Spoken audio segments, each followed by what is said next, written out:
আজ বানাচ্ছি একদম ভিন্ন স্বাদের একটি বাঙালি মিষ্টি লুচির পায়েস।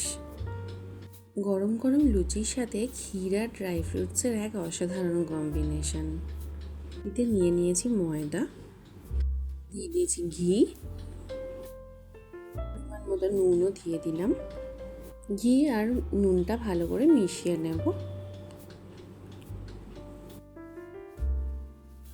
এবারে অল্প অল্প করে নর্মাল জল দিয়েই ভালো করে ডোটা বানিয়ে নেব।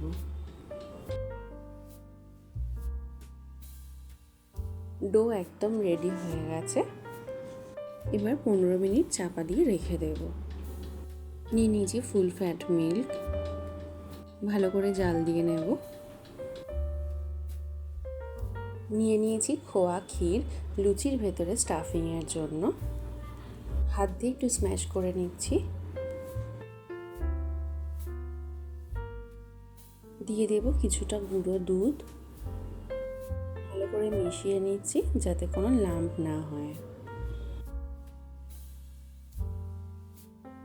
দেখতেই পাচ্ছেন দুধটা অনেকটা ঘন হয়ে এসেছে। এই সময় দিয়ে দিলাম একটু খোয়া ক্ষীর।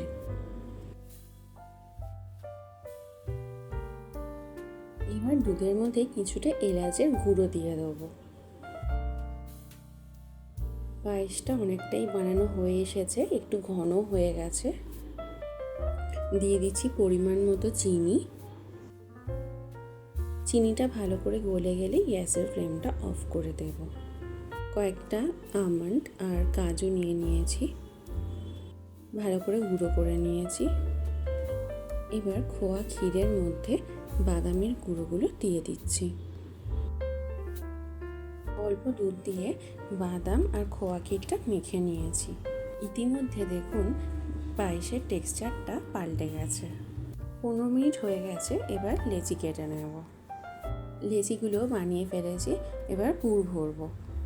লেচিগুলোর মাঝখানে বাদাম আর খোয়া ক্ষীরের পুরটা দিয়ে ভালো করে মুখটা বন্ধ করে দিচ্ছি।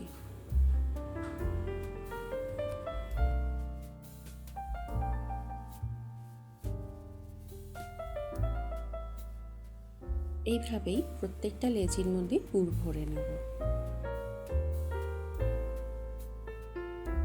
পুর ভরা একদমই কমপ্লিট হয়ে গেছে।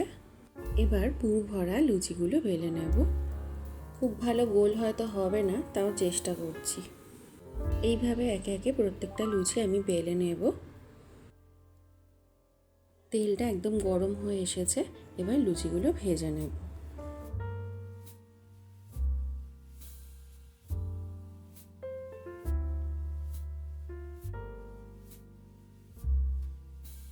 একে একে আমার সমস্ত লুচি ভাজা হয়ে গেছে, একটু বড় ছোট হয়ে গেছে।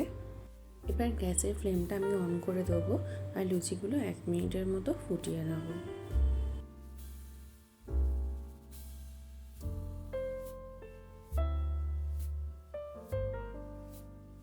সবকটা লুচি এইভাবে ফুটিয়ে নিয়ে ফ্রিজে রাখতে হবে 2 ঘন্টার জন্য, তাহলেই তৈরি হয়ে যাবে লুচির পায়েস। লুচি আর পায়েসের এই ইউনিক কম্বিনেশন কি আগে কখনো ট্রাই করেছেন? অবশ্যই জানান কমেন্টে।